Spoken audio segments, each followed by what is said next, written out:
Good evening and a very warm welcome to all our viewers. My name is Samantha Castle and I'm the Senior Manager for Alumni Relations at the University of Pretoria. Today, we are proud to present our very first Lead UP Women Alumni virtual chat. As you might recall, we've hosted many Lead UP discussions over the past few months. However, today's discussion is very special as we celebrate Women's Month with phenomenal UP alumni women as our panelists. The panelists will reflect on their time at the university, where they find themselves right now, and what they still need to do or what should still be done to bring about true gender equality in our society. As a female UP graduate myself, I'm looking forward to this intergenerational conversation and hearing inspiring stories from these remarkable women tonight. Nosipho Shabalala, a conversation strategist, a global moderator, and a very proud UP alumna, is our moderator this evening. Thank you so much for tuning in, and thank you for your ongoing support. We really do appreciate it. Without any further ado, allow me to introduce to you our Vice Chancellor and Principal, Professor Tawana Kupe, to welcome you tonight. Prof. Kupe, over to you. Thank you, Samantha. A very warm welcome to all of you UP alumni. I also know from running these events that other people follow our events. So welcome to our associates who are not necessarily UP alumni. Happy Women's Month, everybody. We must say Happy Women's Month because we must honor, reflect, and praise the achievements of women without necessarily forgetting all of those things that still undermine women's equality, and I'll talk about them in a short while. UP has top women all across the board. The women you see on the panel today, from the moderator Nosipho through to Professor Esme Duplessis, who was once the chairperson of the Council of the University of Pretoria, served on 15 years as an extraordinary professor and a lawyer, to Dr. Mpho Shivase, at 34, first woman with a philosophy degree, chair of the Southern African Historical Society, Thawelo Mojapelo, CEO of BP Southern Africa, Andrea Campbell, commercial attorney for Microsoft South Africa. Our women at UP simply rock. We also have top professors who are A-rated, Professor Seyangoma and others. UP leads in having women in the top. We also run a lot of programs for women's empowerment and leadership and supporting their academic careers. And because we believe without gender equality, our society suffers and loses. Women are just over more than half of the population in South Africa and of the world population. Without them being empowered, even self-empowered and allowed to thrive, this undermines the totality of the sustainable development in South Africa. In this regard, even though we say Happy Women's Month, I must also express UP and my strong abhorrence to the fact that we have such high levels of gender-based violence of all forms, that we must eradicate gender-based violence. It is a civil war in South Africa today. And this again undermines human rights because women's rights are human rights. This we need to get rid of by addressing the patriarchal roots and the sexist attitudes, the biases, and the discrimination. And we will hear more from our very accomplished women on this panel today. UP also last year passed a strong anti-discrimination policy, which goes at the heart of addressing all forms of gender-based violence and also seeking to influence society in that regard. Let me also come to say to you is that I wish to announce today that 2 UP alumni have made it to the finals of the Miss South Africa. They are in the top 10, Dr. Ramdev and Miss Mosida. We hope they actually win because that will confirm UP women are tops, their brains as well as beauty, and they are fighters and champions for women's rights. I'd like to also inform you that UP continues to do very well in the rankings. We came number 1 in UniRank recently in South Africa, on the continent, and number 183 in the world. We are also in the top 1.9% of universities in the world. I'd like to end by thanking all of you who have come today, thanking our panelists, but also thanking our alumni relations manager, Samantha Castley, and her team. We're glad at UP also that our alumni relations manager is a woman. Happy Women's Month. Let's enjoy this conversation, and let's all fight for the total liberation of women. Thank you, Prof. Coupe, and thank you so much for also being an avid advocate for women's rights at our university and in society. I want to say that for the next few weeks, we will be taking a break from our lead UP alumni discussions, and we will be back in September. So please look forward to some great discussions which we will be bringing to you back in September. But now, without any further ado, allow me to hand it over to Nosipho for a wonderful discussion. I'm looking so forward to it, Nosipho. I'm really looking forward to the inspirational stories that we are going to be hearing from our female panelists tonight. Thank you so much, Samantha, and of course, a very big thank you to Professor Coupe, ladies, and the few gentlemen that have joined us from every corner around the world. I've come to understand that this is a truly global conversation. So good morning to you, good evening, good afternoon from wherever you join us, and a huge, huge welcome to the lead UP Women Alumni Virtual Chat. As Samantha has introduced me, my name is Nosipho Shabalala, and it is an absolute honor and an absolute pleasure to be moderating this conversation at my alma mater, of course, as a graduate myself of the University of Pretoria. Now, before we jump into the panel, I do want to bring your focus to the theme, or the tagline, if you will, of today's conversation. We are having a conversation titled UP Women, Looking Back, Looking Ahead, and Taking the Lead. And so tonight, what you're going to experience is a panel of diverse women, many of them UP graduates, but all of them having touched UP and impacted UP in one way or the other. And they're going to be doing a couple of things with us. They're going to be reflecting on the time that they spent at the institution. They'll also be sharing with us where they find themselves now, the various opportunities and the challenges that are unique to their particular industries and context, but they also, as Sam has indicated, going to be speaking to some of their views on how we might hasten or accelerate the attainment of gender equality in our society. Now, Prof. Coupe reminds us that when we are talking about women's empowerment, it is no small feat. We're talking that about more than half of our global population. And we're talking about an issue of humanity proportions, because when society, when women suffer, we know that society suffers and society loses out. I perhaps also want to underscore one other thing that he said, which is of incredible importance at a time where gender-based violence is still such a huge problem in South Africa. He equated to a civil war. And that is exactly, ladies and gentlemen, the kind of rhetoric that we need to hear at this time. Now, as we get into the session, it's a great pleasure for me to also invite you to please claim your share of voice in this conversation. We'd love to see your questions. We'd love to see your comments on all the platforms where we're live on this evening. Let us know what you would like to be communicated to our panelists, and I will try to the best of my ability to integrate some of your comments and your questions in the conversation. Having said that, also please expect we're going to be doing some polls as well in this conversation. So we are going to have a very interactive experience. So I look forward to your full engagement. It gives me great pleasure now to introduce our panelists. And I start with Andrea Campbell. Andrea is a commercial attorney at Microsoft SA.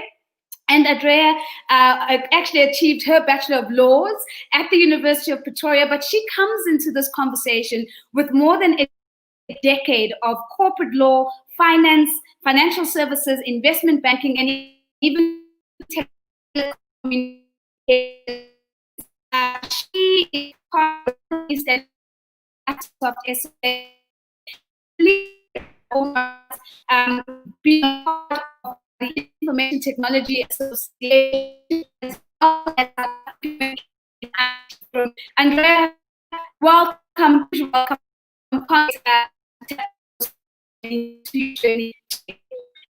to also please introduce Andrea Campbell. She is the Chief Executive Officer of UP Southern Africa, and she's also the Vice President of the company. Just 2 years shy of 2 days of corporate and led some of this.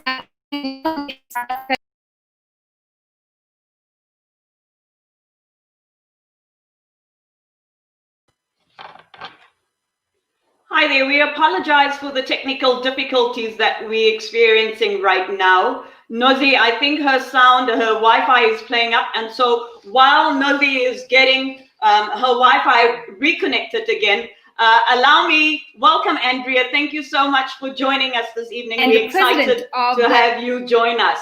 Nozi, are you back on, or is your Wi-Fi working? Are we working through the technical difficulties this evening? I'm certainly back, and I do apologize for those technical difficulties. Sam, thank you for being my right-hand woman at all times. So I'm going to just make sure that I had introduced Andrea. Andrea, if you can give me a thumbs up that we've gotten that right.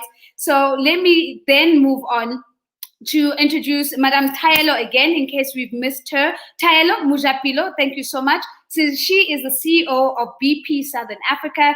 She's also the Vice President of the company. She comes into this experience with just 2 years shy of 2 decades of corporate experience. And I was saying earlier that what a pleasure to introduce a corporate titan who has led in a range of enterprises, including SAB, including Kellogg, Mondelez, and DHL, and her accolades are very, very long. But for now, this is how I will introduce Taelo. Thank you so much for being here with us this evening.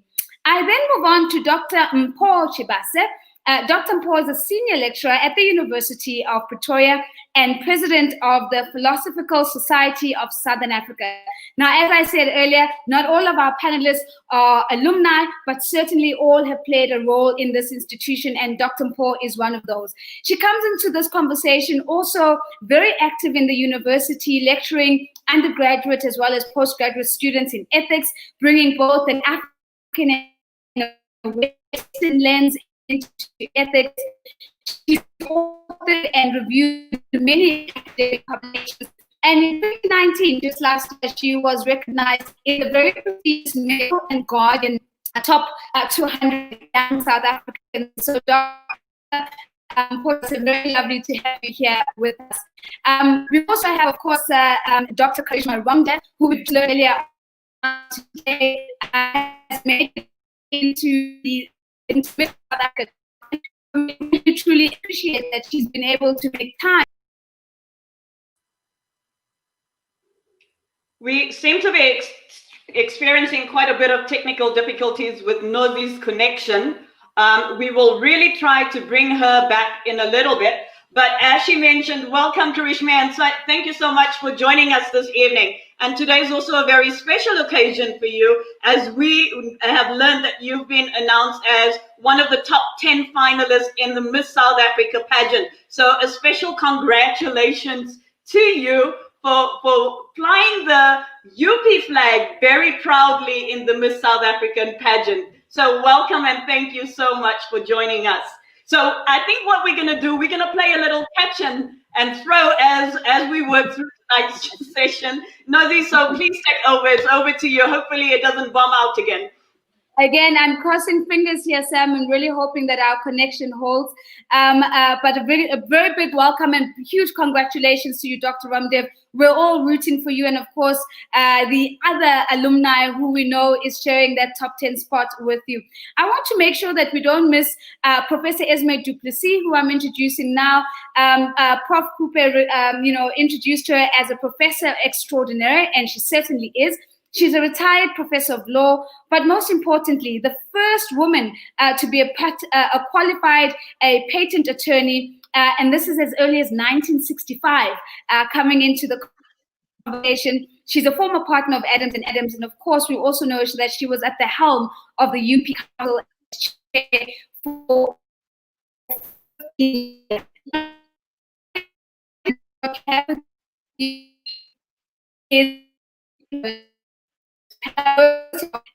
Generational diversity, and also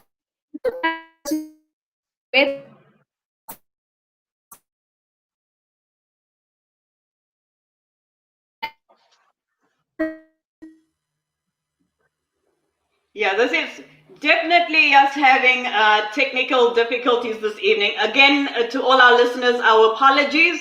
We will try to keep the show going and try to keep Nozi coming in as we are able to do so. Hopefully, Nozi will be able to find another Wi-Fi spot to do a hotspot with her Wi-Fi. But let's get on with the show. Without any further ado, allow me to ask and extend some of the questions to our esteemed panelists this evening. So I want to extend this question I want to start off by asking Tahelo Majupelo, who is the CEO of VP South Africa, and thank you so much again for making time to join us this evening. I want to ask you, what is the one thing most people don't know about you? And so if you can just share that little secrets with us, because I think it's important we start to get to know our panelists this evening. Yeah, I often say to, thank you, Samantha. I often say to people, I'm an open book, so I'm not really an enigma, and I wear my heart on my sleeve, so what you see is what you get. But however, I must share that throughout my schooling years, I always wanted to be a neurosurgeon, and I got my first experience at failure, and I didn't make it to med school. So I had to make the most of the situation, and I then got into chemical technology, and I must say I enjoyed it, and I don't regret that experience. So sometimes things do happen for a reason, and I think a lot of people wouldn't know that about me. Well, thank you for that feedback, and look at where you are now. You didn't go to med school per se, but now you are the CEO of VP Southern Africa. And the next question I would like to extend to Andrea. Andrea, out of all the goals you would like to achieve in the next 3 years, which would you say is the most important goal and why? Thank you, Samantha. So I think for myself personally, over the next 3 years, the goal I'd like to achieve is to actually do a qualification to become a privacy law practitioner. I'm certified globally. I think it's important because the way that the world is moving towards technology, trust and information becomes a gold mine, and it's at the forefront of everything we seem to be doing these days. So for me, it's part of my progression, and I think it's really instrumental in where we're going globally. So Sam, I'm going to pick it up from here again, and I've just picked up, of course, on the question on what do people don't know about you. That was to Tahelo, and Andrea picking up on the question on one of the goals that she'd like to achieve in the next 3 years. So I'm going to again step into the space, and one of the things that I wanted us to kick off with was to quickly run a poll that I'm going to just insert into the conversation now, with the view of coming back and picking up on the questions. An invitation there for you to answer that question on Slido. There it is. Would you like to hear more stories from women who are UP graduates? And it's a quick yes, I'd like to learn more, and no, I would not. Thank you so much. And I do see that a lot of you are active on Slido taking that poll. So I'm going to ask that we close the poll, and I'm going to continue with the conversation. Now, Andrea, thank you for sharing, one of the goals you'd like to achieve in the next 3 years. I'm quite keen, though, to maybe even hear from the other panelists. One thing that we still might not know about them. So let me go to Dr. Mpho. A very quick one, Mpho, in 30 seconds. Something that your students who are watching this right now are going to say, oh my goodness, I had no idea. Thanks for that question, Nosy. I'm a horrible traveler. Like I hate traveling by myself. I lose everything. I've lost keys, hotel keys or house keys. I've lost bags with my credit cards and my laptops in a. I'm just a horror. I prefer to travel with other people, because at least then I can manage my luggage. I feel like I'm not alone in the world suddenly, and that's incredible for me to find out, because I can be quite absent-minded as well. Karishma, South Africa will probably want to know this of one of their top 10 contestants. What's the one thing that people certainly don't know about you, and maybe even wouldn't expect from you? I think it would be that I'm participating in a beauty pageant, but I grew up as an absolute tomboy. I remember when it was time for our school photo and we'd actually get the photo, my mom would look at it and be so disappointed because my hair was disheveled. I would have sand all over my uniform, and she would just say to me, I'm not buying this photo because you did not look nice. Like, because I was just all about running around, playing in the field. I was a complete tomboy. I loved insects, and now I'm completely afraid of them. It's just so strange. So it's really, really strange. I mean, we've got a range of questions that we wanted to get to. But Prof. Esme, I'm going to, instead of asking you the same question, I'm going to share something about you that I found absolutely fascinating. And that was that in 1956, at the time, 1956 is such a pivotal year in South African history because that's when we remember the 20,000 women who marched to the Union buildings. In 1956, Prof. Esme du Plessis stepped onto the University of Pretoria grounds for the very first time in her first year. So what an amazing moment that this conversation takes place with such a woman. But the question I want to bring to you, Prof, is this. If you could have dinner with President Ramaphosa, what would you advise him to do over the next 18 months? So let's imagine you are part of his cabinet right now, or you had the ear of the president. What should he do in the next 18 months?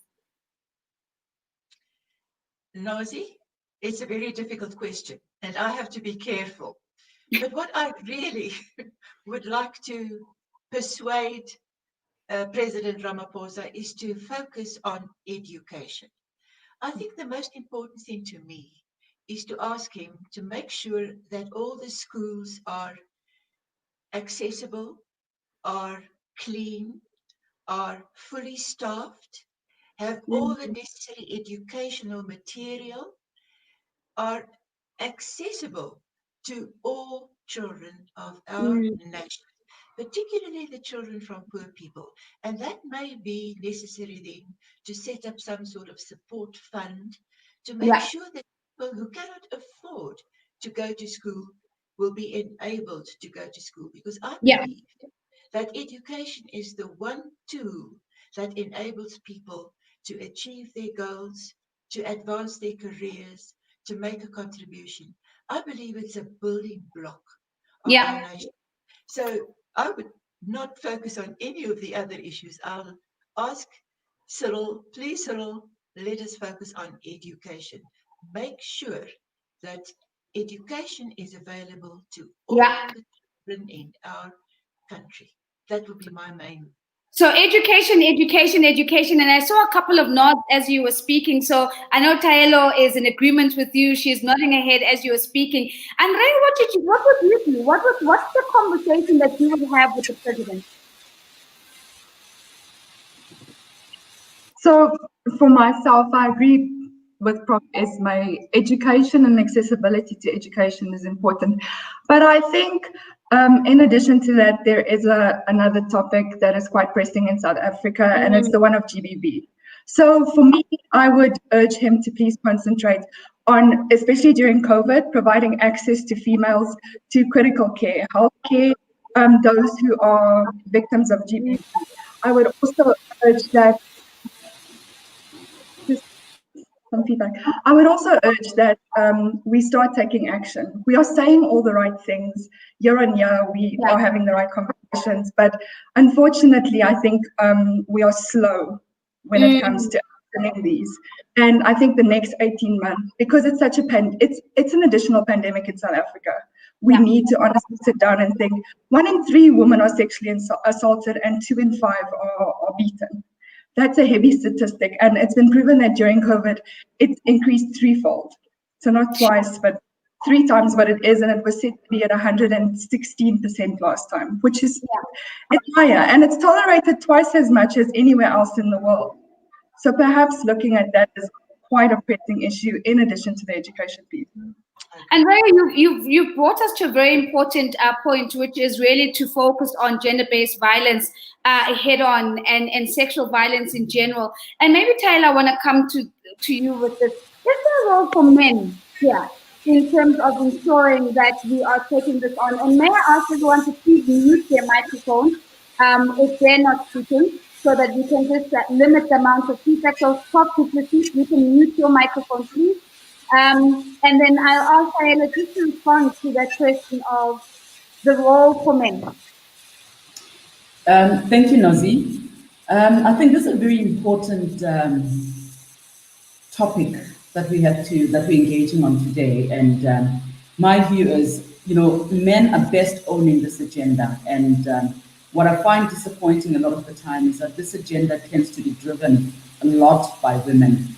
And I'm quite inspired by groupings such as Sisonke Gender Justice and all those that are, playing a pivotal role as men to make sure that we start working on this and eradicating it. But more than just men, Nozi, I think it's very important for us to also look at ourselves as parents, particularly those of us that are parents, and look at the instrumental role that we are playing as parents in how we are enforcing and grooming the right behavior in our boy children, as well as eliminating all the biases that come as a result of the upbringing that we have, that we give our boys and girls, and we need to teach them to coexist in an equal world with their girl siblings or, as peers in the classroom. But it's something that as men and fathers, they need to be playing that role, because I think sometimes we tend to want to discuss this when people are adults. And when they are adults, these boys are already men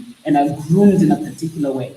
So we best need to tackle this right from primary school into high school and into universities. We need to play a very strong role in making sure that we fight this, as opposed to being reactive when people have already got those biases and that type of behavior. So I think it's very important that we tackle it there. Thank you very much. Fantastic, Taylor. And what I'm hearing is that it certainly does start at home. If I could ask you to please mute your microphone as well, please. And thank you so much to our audience who are sending us through their questions. I see those questions. And one of the questions I'm going to get to is the one from Mayanda. But before I do want to pick up on this question. And maybe, Paul, let me come to this question with you. If you had all the resources that you could have in the world, what is one problem that negatively affects women in particular that you would direct these resources towards?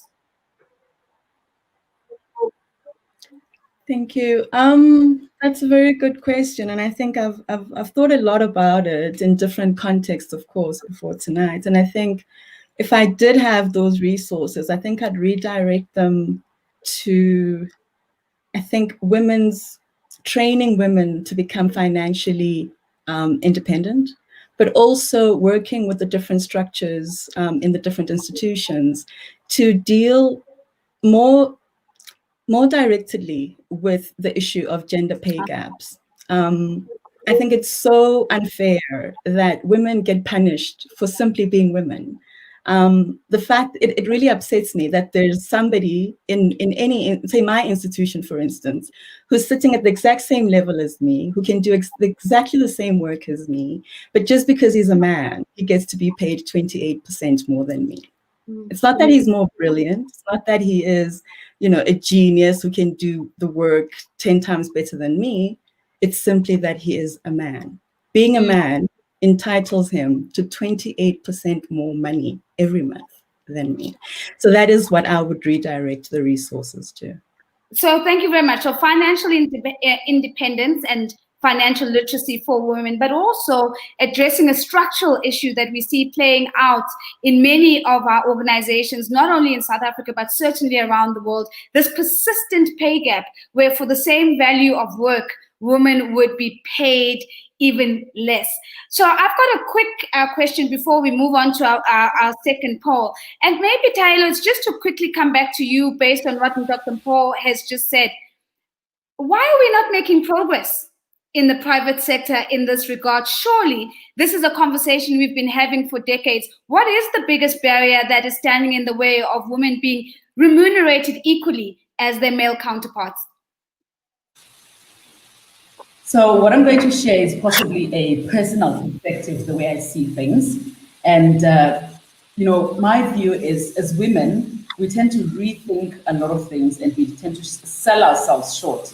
Whereas a lot of men, when they get into a role, many a time, without knowing much of a situation, and I've experienced that in the boardroom, they would handle themselves in a manner that demonstrates that they are in control and they understand the topic, and sometimes they may not even have a clue about what's going on. And I think as women, we just need to give ourselves tools to empower and demand our space. And I think I quite like the phrase that was coined by the previous Miss SA around taking space. And how do we make sure that we take space? But as well, in the corporate sector, you will find that you've got the same policies. People come in at a particular grade and at the same grade. So you know that it should be within a certain range. But we tend to sell our experiences short. And it's only when you're now in the role that you realize that you've actually sold yourself short and want to start renegotiating at that point. So I think if we can give ourselves tools to empower ourselves such that we are a lot more assertive of what we are worth, but in a very in a manner that makes sure that we articulate and command that space adequately. Yeah. Tyler, thank you very much for that. And I'll ask for muting again there. So what I'm hearing from you is that there's a certain degree of how we show up as women in the corporate space, that where we should be exercising greater agency, where we should not be, asking more questions. But also, while that happens, there needs to be structural changes at organizational levels, policies and processes that mitigate against these things happening in the very first place. So I'm seeing your questions. I'm going to get to them now. What I would like to do now is quickly just reveal the results of our first poll. We asked the question, whether you'd like to hear more stories from women who are UP graduates, and we got 0% on no and an absolute 100% on yes. So tonight, at the very least, we know that we are delivering on something that is very important to you. So those are the results of poll 1. I would like us to quickly launch poll 2. This, of course, is on Slido. There's the event code at the bottom if you haven't seen it already. Do you have any interest in connecting with women in your province who have graduated from UP? So this sense of community. Yes, I do. No, I am not interested. Would love to hear your thoughts there. But let's take 2 quick questions. There's a question from Mayanda to Professor Du Plessis. And the question is, Professor Esme, what would you advise the professional women that follow behind you? So women who are in the legal fraternity or potentially even interested in intellectual property and patent law, what advice would you give to them? Nosi, this is a very challenging question, because women at the moment are still trying to establish an equal footing in all areas of activity, professional as well as business, wherever, to compete on an equal footing with men. I would like to say to women, please feel free to make your own choices. Do not let other people prescribe to you what you have to do. Make your own choices.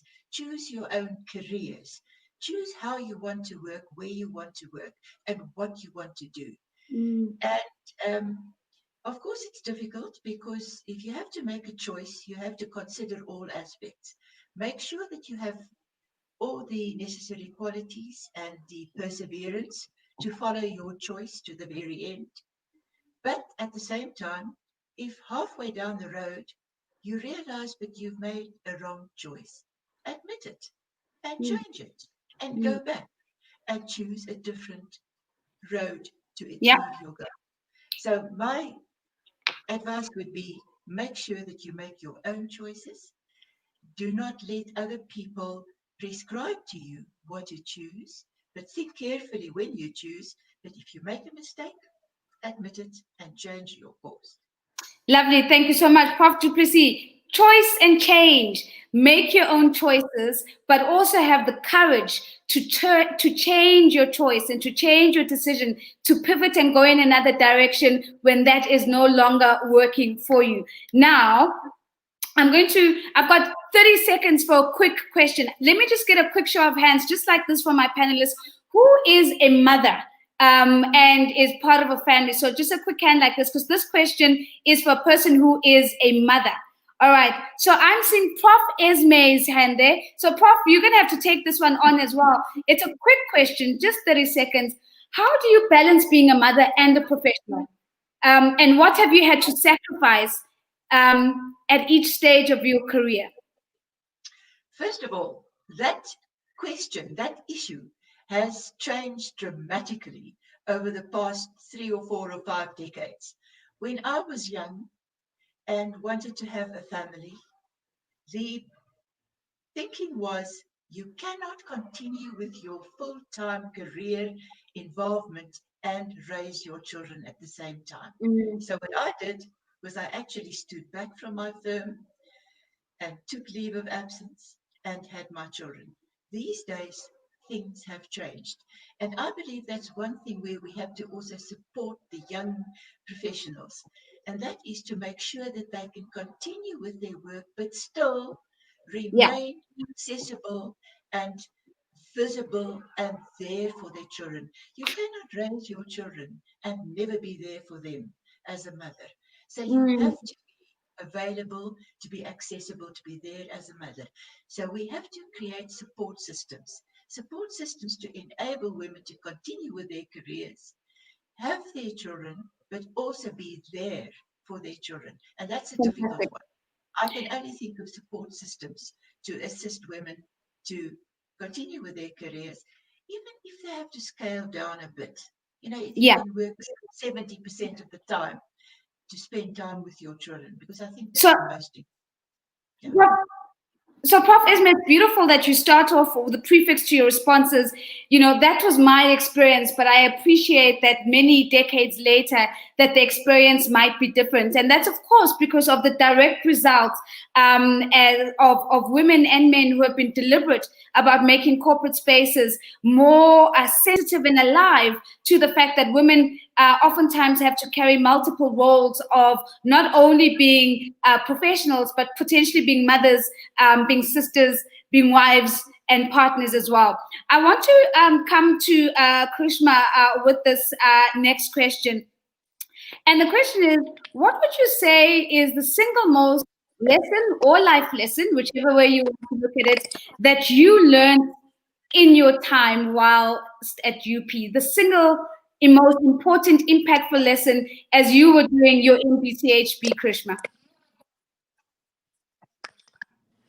I think the most important thing I learned was that the quote that comes to mind, and I just want to say out loud, is the more you do, the more you can do.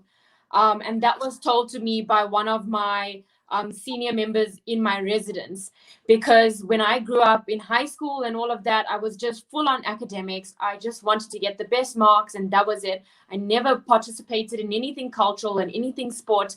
And then I came to university and I realized that there's so much more to life than only academics. I have so many things that I'm passionate about that I want to do at the same time. And I know that it's difficult for a lot of students to juggle this, but the key is time management. And if you do have more than one dream, I encourage you to go out there and really just pursue them and take out things that don't add value to your life. Because the more you do, the more you can do. It's a beautiful philosophy. And I can see that our chat lines are going absolutely crazy with all the communication coming in. Now, let me come back to you, Andrea. And you know, the question that I want to bring to you from our audience is, what do you think is the most significant barrier to female leadership? What do you think is the most significant barrier to female leadership? I think currently the most significant barrier to female leadership is gender inequality in the workspace and the old traditional way of thinking. I think that holds a lot of women back. It's a lot of inequality and a lot of things they would need to deal with that men are subjected to, men won't have to deal with. There's also this glass ceiling that's put on women. You know, women are remunerated and rewarded based on their achievements, as when men are remunerated and rewarded based on their potential.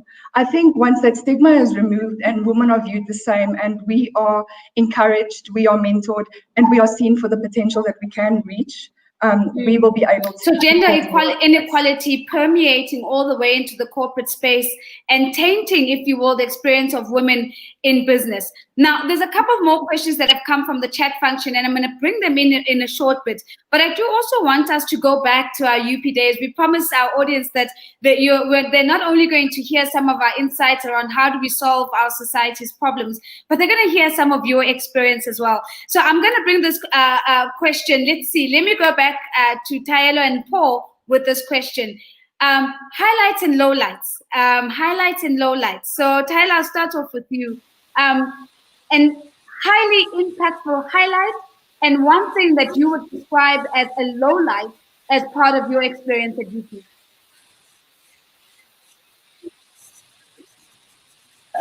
Thank you, Nozi. I think I'll start with the lowlights. I hated the exams. I genuinely don't believe exams give you a good indication of whether somebody is capable or not. So I just hated that concept of exams.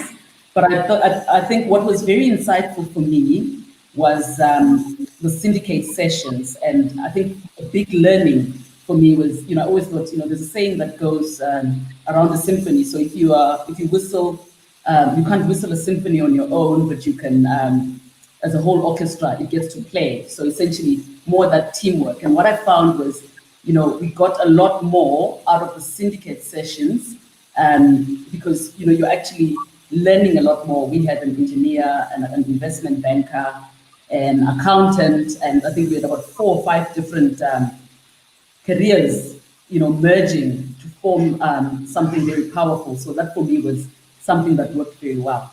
So of course, Taelo, I'm picking up this is part of your experience at Gibbs, our business school, because I know that syndicate sessions and MBAs go hand in hand, and you'll hear lots of amazing stories of friendships that were formed and lots of horrible stories about overcoming the challenge of working within groups. I think I concur with you. Exams under any context, whether it's at Gibbs or at the University of Pretoria, not a favorite. I think for many of us, not a favorite.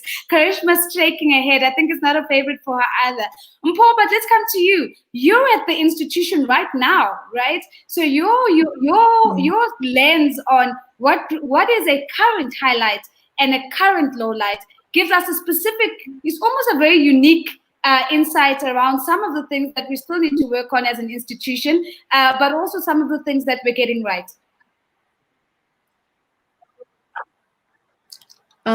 So my lowlight is the racist institutional culture. I think UP is making strides in actually countering the racism in the institutional culture.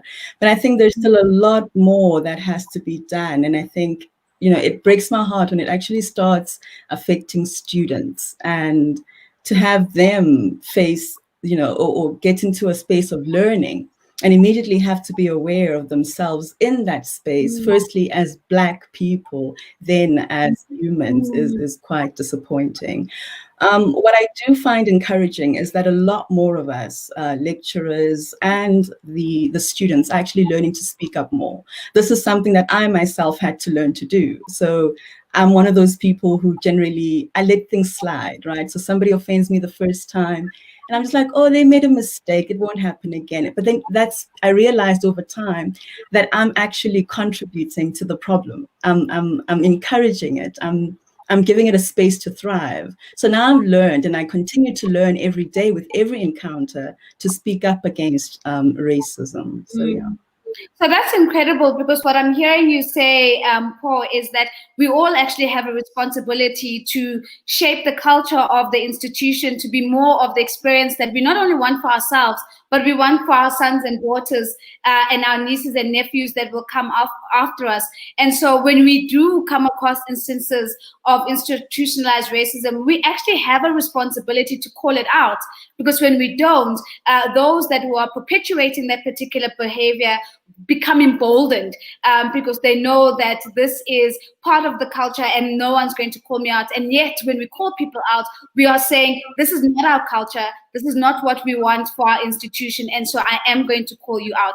So you also brought us now into this idea of race, and so there are a couple of questions around race. Maybe let me do this. Let me first, I mean, a lot of them are saying to Taelo, but I also know that, race and being black and being white isn't necessarily something that is confined to just Black African South Africans. And so blackness extends to our colored and Indian sisters as well. So I will share some of Taelo's questions that have been put to her around the race issue. And Karishma, I'm going to come to you first.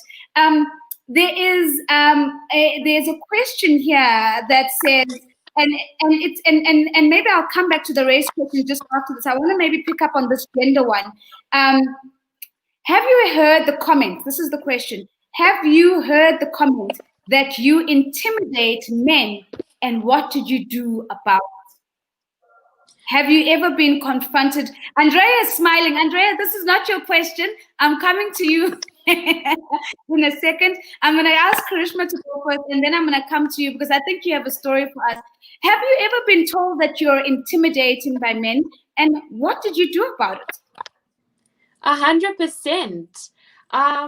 I feel like in society, there is this whole concept where a man is supposed to be this provider, the protector, someone that earns the most money, and we're supposed to sit back and be the mothers, the nurturers, and not really have a goal and a drive. And then you get fantastic women who go and completely change that stereotype, and it becomes very intimidating for our counterparts. And I have definitely been told that, and my response to that would just be to continue doing exactly what I'm doing. It doesn't matter if someone feels intimidated by you. You're never going to be liked by everyone. As long as what you're doing is true to who you are and makes you feel better and makes you feel empowered, then that is 100% what you should be doing. Don't feel pressure from other people. Fantastic. So continue on your mission and on the purpose that you believe you're here to fulfill. Andrea, let's come to you. What do you do when you're told that you're intimidating, especially by men? So much like Karishna, there's not really much to do. I think, firstly, if I could say, the reason I was grinning a little is I feel it's a common comment that is thrown out towards women who are seen to be very determined, who are headstrong, who are grounded, level-headed, and who are tenacious in a workplace. It's always a comment you're facing when there's uncertainty. I think it's a lot to do with people trying to box you in. It doesn't necessarily come from our male counterparts because it's a view that's widely shared, but I think not responding and not being forced back into your box, into that strict role, that gender role. You know, this is how a woman is supposed to be. Because I don't think it's a fair comment either. Women don't tend to go around saying that men are intimidating. And based on that, men need to check themselves and put themselves back in that box. So for me, it shows I'm doing something right. It's always an encouragement to me, and it shows that I need to keep doing more of what I'm doing. Because if I wasn't doing something that's incredible, that comment wouldn't have been thrown at me. Oh, absolutely. That's an incredible insight. Then you remind me of the words of David Whyte, one of my favorite poems, and poets. And he says, never allow the world to label and define you in ways that are too small for you. And this is what I'm hearing you say. So Tyler, there's a question here that says, what has kept you moving in the corporate space as a Black woman in a male-dominated space? So now we're seeing the conflating race, but also conflating gender into this question. What keeps you going as both a female, but a Black female at that?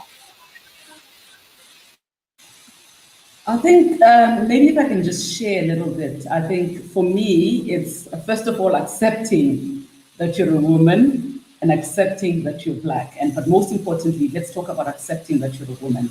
What that meant, and I'll just go back to my experiences, which are probably not very different from Prof. Esme's experiences.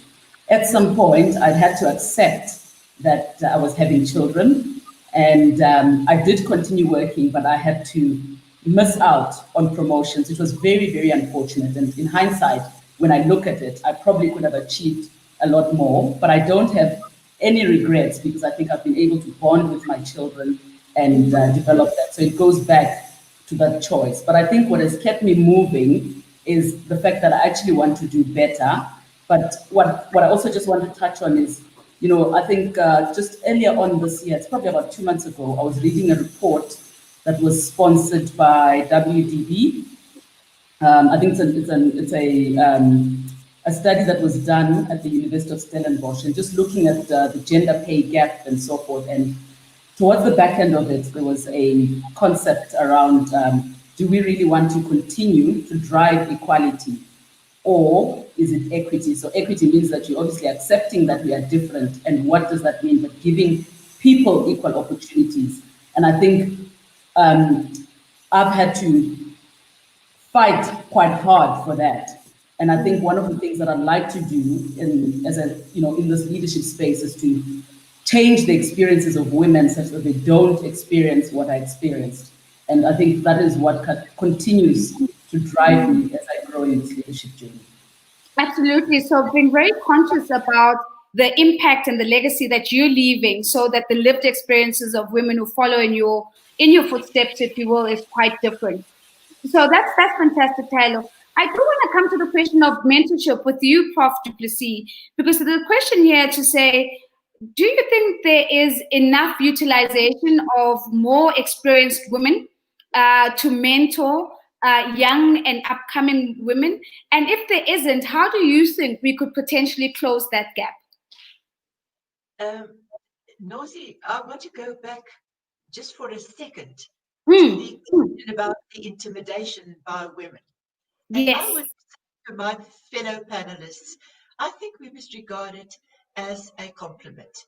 If I can intimidate men by thinking clearer, more logical than what they do, if I can intimidate men by working harder, by having more perseverance, by sticking to my principles, then I'm sorry if they're afraid of me, because I regard it as a compliment, because I'm doing what I regard as being right. Okay, mentorship.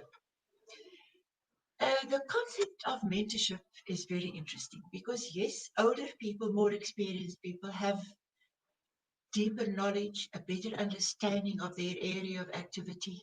They will be able to give guidance and all of that. But I think, if I think in terms of what women want in their careers, it's more of a discussion, a possible exchange of ideas. I would much rather than having a mentorship situation, have a discussion situation where older and younger women and workers, professionals can be in the same room and exchange ideas of what they see as important, what they see as a route to success, and questions about, but how do you deal with this and how do you deal with that? So I think an exchange of views in a conversational context could probably achieve more than merely giving mentorship to a single person that you will enable to perform better.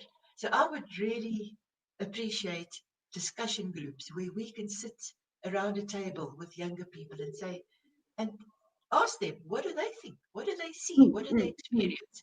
And say, but this is what we think, what we experience, and what we might suggest as possible solutions. That's my approach to the issue. So fantastic. I saw Dr. Paul nodding, so I want to come back to her on that question, because what I'm hearing you say, Prof, is maybe there's an opportunity to reimagine mentor-mentee relationships as we know it. I mean, we know that there's been a lot of literature around the impact of reverse mentoring as well, how you can really have a two-way relationship as a mentor and a mentee. But I'm hearing you say maybe it's not about mentor-mentee, maybe it's more about dialogue, maybe it's more about sharing, maybe it's more about putting all of our lived experiences on the table and learning from each other, irrespective of who is who in the relationship. Dr. Paul, what are your thoughts? I see your head nodding. I don't want to put words in your mouth. What are your thoughts on this? I completely agree with Professor Du Plessis that it should be a reciprocated relationship. As a lecturer, I've found myself awed by what students share with me in terms of their, interpretation of articles or book chapters that I've read 100 times, but suddenly they give me a new perspective. Sometimes it's just learning about the social culture. I'm so out of touch with what's happening with their age group, and I learn from them in that way. And so I think it has to be a conversation. It cannot just be a top-down, situation where the younger people are always learning from the older people. And I think there's also a danger in thinking that older people or more experienced people are actually wiser than the younger people. So I think I'd caution against thinking about age maturity as a natural pair to wisdom. Sure. Now, if you're not tweeting that, I don't know what you're tweeting tonight. Age maturity is not necessarily a natural pair to wisdom. I love that. So even young people can come with wisdom. There's a beautiful question that's been posted by Noktula. So I just want to play with it a little bit. And the question is, how do we challenge gender roles that are imposed on us in the workplace? And maybe I want to just make it more broadly. How do we challenge gender roles in general?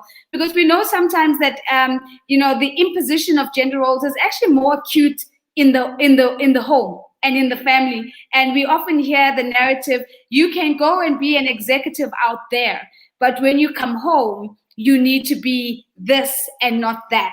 And so I think this idea of gender roles isn't limited to the workplace, but it's broad. And of course, in the workplace, sometimes we see it as women being expected because we're having a meeting to run out and coordinate the coffee or coordinate the tea and all of these things. How do we challenge these in the workplace? Karishma, when that gender role straitjacket is being put on you, how do you challenge it? I think the most important thing is to know what you offer. For example, like I feel that in the medical field specifically, there are definitely gender roles when it comes to specialties. Like you would never usually find a female in the orthopedics field. You would see most of the specializing people be male. And I think it's just to know what you offer and to know what your interests are and to really just push on those boundaries and to not limit yourself in those aspects. Andrea, your thoughts here? So, also building on what Karishma said, I think it's a difficult conversation to have, but specifically in the workplace, challenging that is knowing what your role entails and what you bring to the table. What is your value add?